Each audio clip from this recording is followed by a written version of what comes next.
Vous écoutez Pensée en couleurs, le podcast qui propose de remettre de l'esprit critique au quotidien pour sortir du mode noir ou blanc et explorer une palette colorée de nuances, pour reprendre le contrôle de vos pensées et actions et pour recréer des liens et du dialogue. Je suis Maya Eyal et je vous offre ici des outils. À vous de voir ceux qui vous parlent et de vous les approprier. Bienvenue dans Zoom, des épisodes où je fais le point sur un sujet en particulier qui me paraît essentiel pour pouvoir faire preuve d'esprit critique. Comme d'habitude, je vous offre en description des récaps et des outils. Bonne écoute! Dans le dernier épisode, on parlait de la différence entre esprit critique et esprit dogmatique avec le sociologue et philosophe Raphaël Liogier. Dans ce nouvel épisode, je vais continuer sur la même lancée en vous racontant un voyage récent que j'ai fait et qui m'a fait justement réfléchir sur le dogme, sur la perte de sens critique dans les mouvements de masse et sur la déshumanisation qui conduit au pire. Bon, je l'avais pas particulièrement prévu dans ce voyage, mais vous verrez qu'il y avait un sacré fil rouge, persécution. Bon, c'est des sujets sur lesquels j'ai eu l'occasion déjà de beaucoup réfléchir dans le passé, parce que j'ai notamment étudié les sciences sociales. Et il y a un penseur qui m'a particulièrement marqué. C'est le sociologue Gustave Le Bon, auteur de La psychologie des foules, qui explique comment un individu peut faire corps entièrement avec le groupe, ce qu'il appelle la foule, jusqu'à s'oublier complètement, oublier ses propres valeurs, ses opinions, et adopter à 100% celles du groupe. Je précise que si je trouve le fond sur les phénomènes de groupe intéressant dans ce livre, il est aussi à lire avec prudence, parce qu'il date de la fin du 19e siècle, et on y trouve aussi beaucoup de sexisme et de racisme, une hiérarchie entre différents groupes de personnes sur le degré de civilisation. Bon, ici, c'est pas ça que je vais vous partager, mais plutôt les éléments qui peuvent éclairer les phénomènes de société qu'on peut encore voir aujourd'hui, et aussi notre propre fonctionnement lorsqu'on fait partie d'un groupe. Donc le Bon, il compare ce phénomène de faire corps avec le groupe avec un mélange chimique. Vous voyez, quand on mélange plein de produits différents qui ont chacun leurs propres caractéristiques, ça va créer un nouveau produit avec de nouvelles caractéristiques, et ce nouveau produit va en quelque sorte prendre sa vie propre. Ou si je prends un autre exemple qui est lié au podcast et à son titre, Pensée en couleurs, je vous le rappelle, si on a une palette de couleurs et qu'on mélange du bleu et du rouge, ça va donner une nouvelle couleur à part entière. Vous le savez peut-être, ça donne du violet. Donc il se passe la même chose avec la foule dans le sens où en parle Gustave Le Bon. Les individus laissent de côté leur propre personnalité pour adopter totalement les caractéristiques du groupe, la manière de parler, d'agir, etc. Et ils vont arriver à un état quasi hypnotique, où ils mettent en sourdine leur esprit critique et deviennent très influençables. Ils vont imiter ce que les autres du groupe vont faire. C'est ce que Le Bon appelle la contagion. Cette contagion, elle a été démontrée bien plus tard dans l'expérience de H de 1951, où a été évaluée justement l'influence du groupe sur l'opinion d'une personne. Un groupe, complice de l'expérimentateur, donne les mêmes réponses pour voir comment le participant, qui évidemment ne sait rien de tout ça, va réagir. Donc au début, le groupe va donner les bonnes réponses. Puis, systématiquement, il va donner que les mauvaises réponses. Et l'expérience montre que 75% des participants, qui doivent donc prendre leurs décisions dans ce contexte-là, ils vont se conformer au moins une fois à suivre la mauvaise réponse alors qu'ils savent parfaitement que c'est la mauvaise réponse, parce que par ailleurs, ils répondent correctement lorsqu'ils sont en dehors du groupe. C'est ce qui a ensuite été appelé la pensée de groupe. C'est une conformité avec le groupe pour éviter l'exclusion qui fait suspendre aux individus leur propre esprit critique, leur propre jugement. Mais il suffit pas de mettre plein de gens ensemble pour arriver à cet effet-là. Le Bon explique que ça arrive lorsqu'un groupe partage suffisamment de liens initiaux, lorsqu'il va y avoir vraiment quelque chose qui va rassembler les individus, par exemple autour d'une cause ou d'un même sentiment. Il explique aussi comment la foule donne un sentiment de puissance en déresponsabilisant l'individu de ses propres actes, en l'anonymisant. Dans les mouvements de foule, on sait rarement qui a vraiment commencé, qui est vraiment coupable de telle ou telle violence. Phénomène qu'on peut retrouver dans l'anonymat des réseaux sociaux aujourd'hui, puisque les utilisateurs ou les utilisatrices peuvent se permettre de se lâcher sous pseudonyme parce qu'ils savent qu'il n'y aura sûrement pas beaucoup de conséquences, puisqu'on ne sait pas qui ils sont. Et on peut retrouver aussi ça dans les attaques coordonnées qui sont faites en meute, en ligne. Il y a ce côté aussi, vu qu'on est soutenu par d'autres, on se sent plus puissant, plus fort, littéralement, parce que nos actions sont démultipliées. On est plein à faire la même chose en même temps.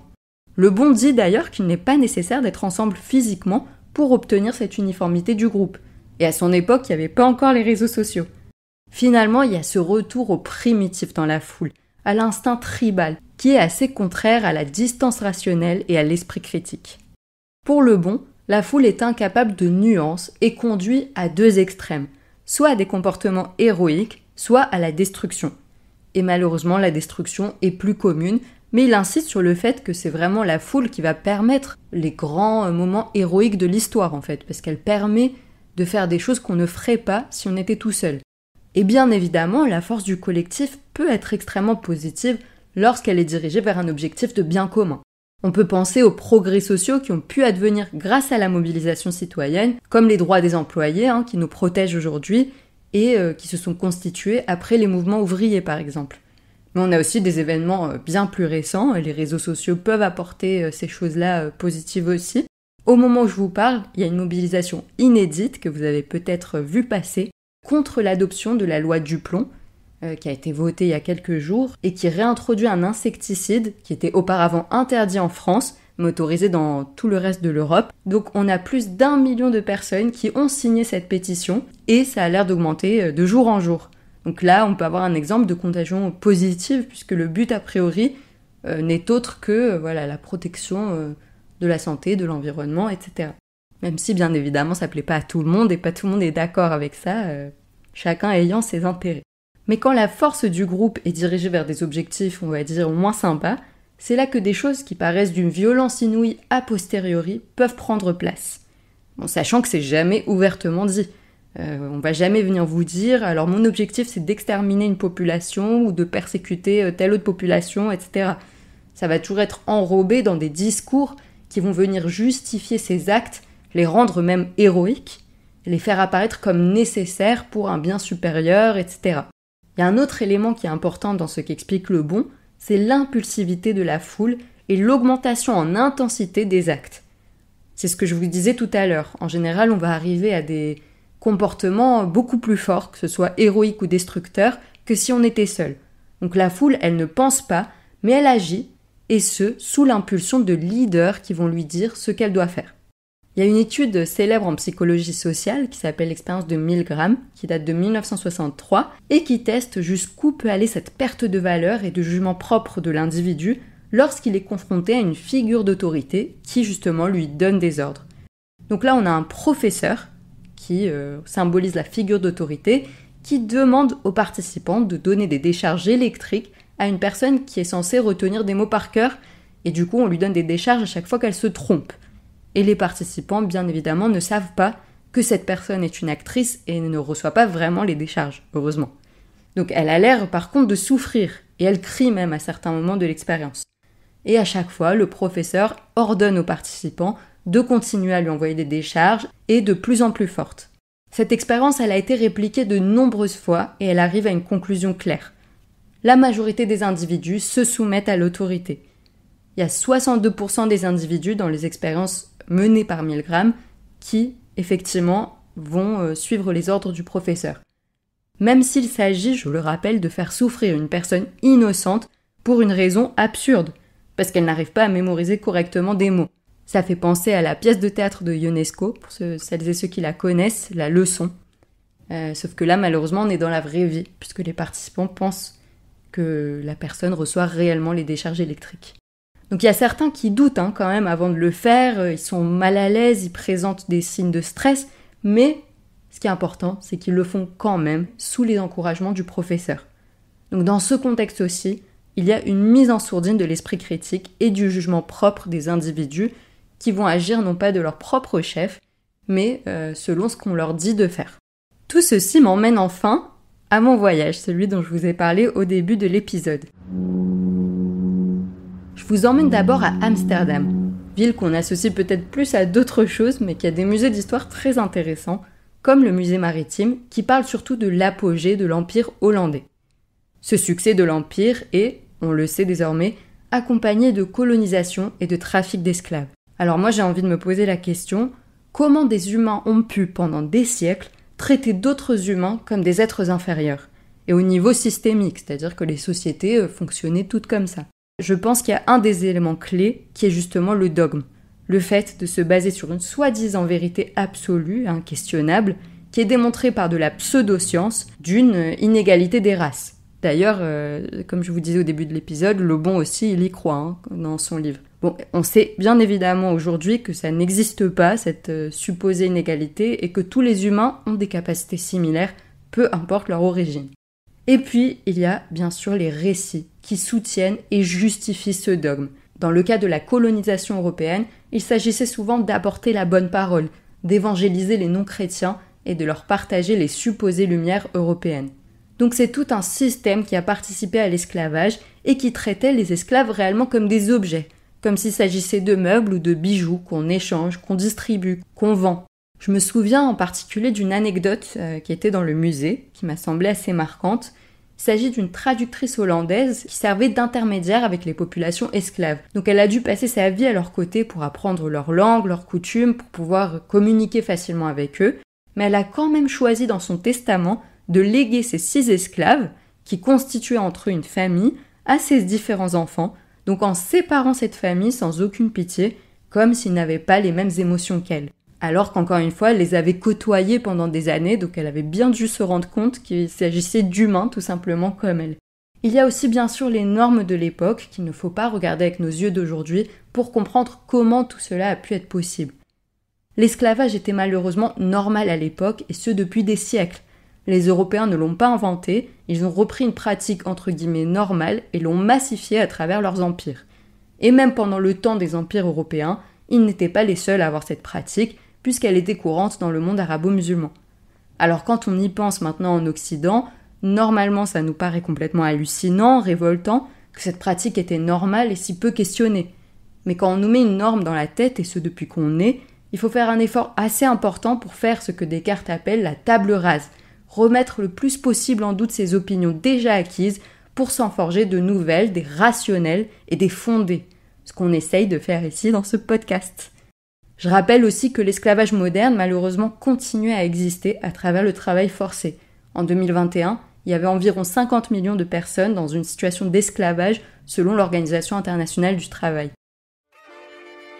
Mon voyage m'a aussi amené à visiter le vieil antisémitisme européen.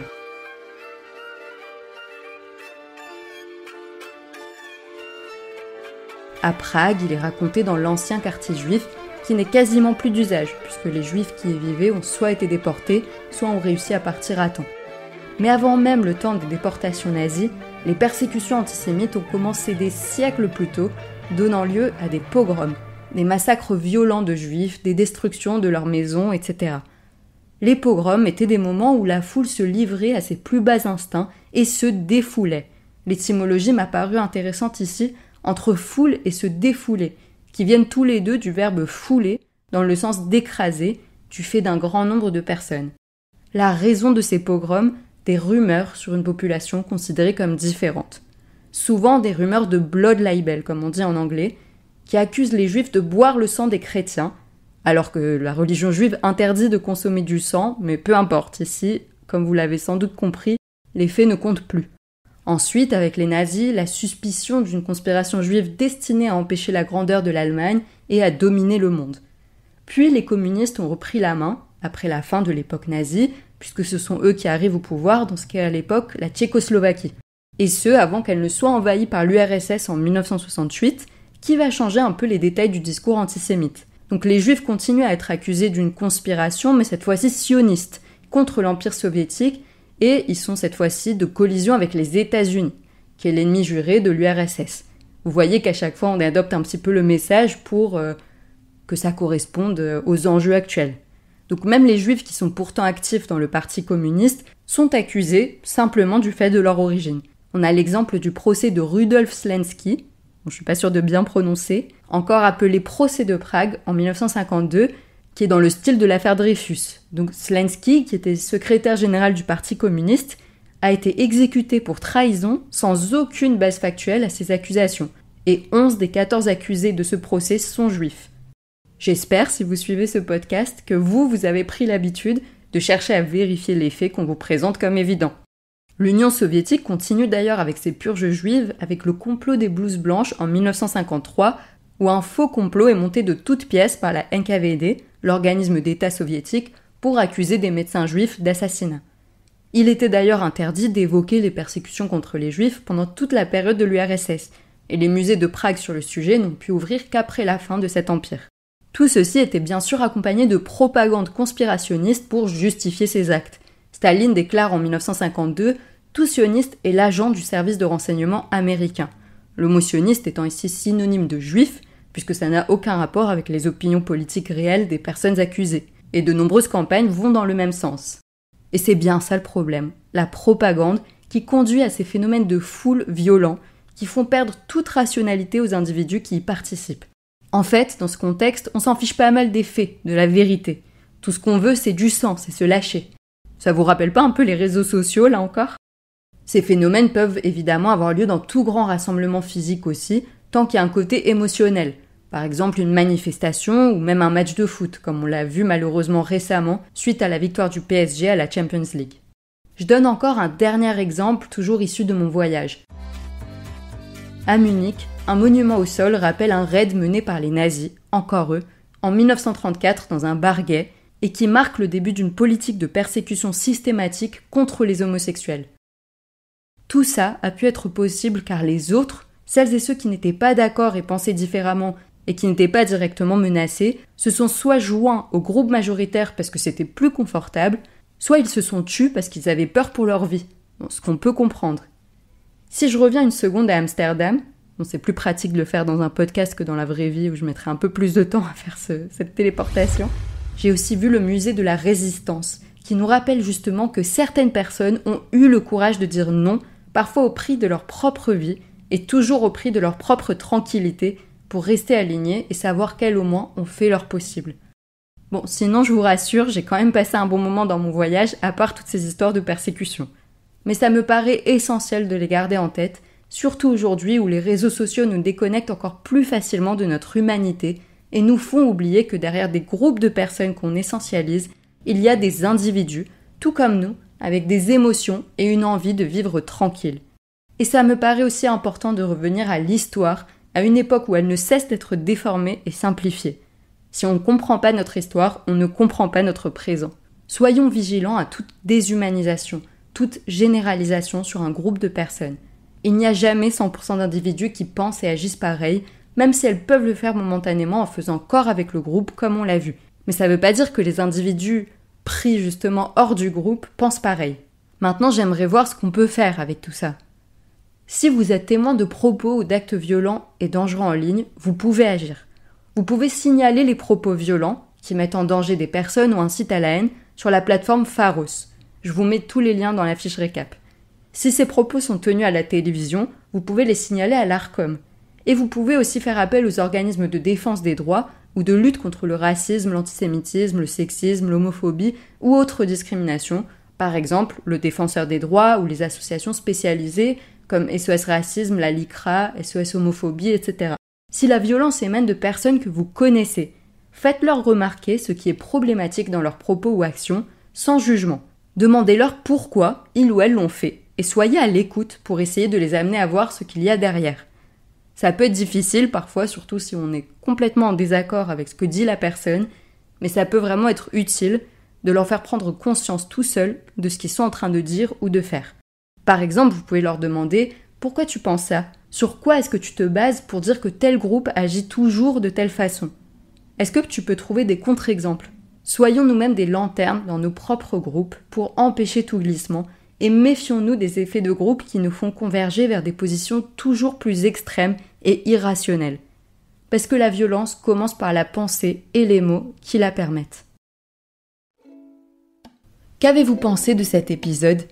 Je suis très intéressée d'avoir vos avis en commentaire et s'il vous a semblé utile, n'hésitez pas à vous abonner à la chaîne et à lui donner 5 étoiles sur les plateformes d'écoute pour que d'autres puissent la trouver facilement et en profiter également. Vous contribuez de cette manière, vous aussi, à l'activation de nos esprits critiques, alors merci pour votre aide. N'oubliez pas de télécharger, si vous le souhaitez, les fiches récap en description de cet épisode. À bientôt!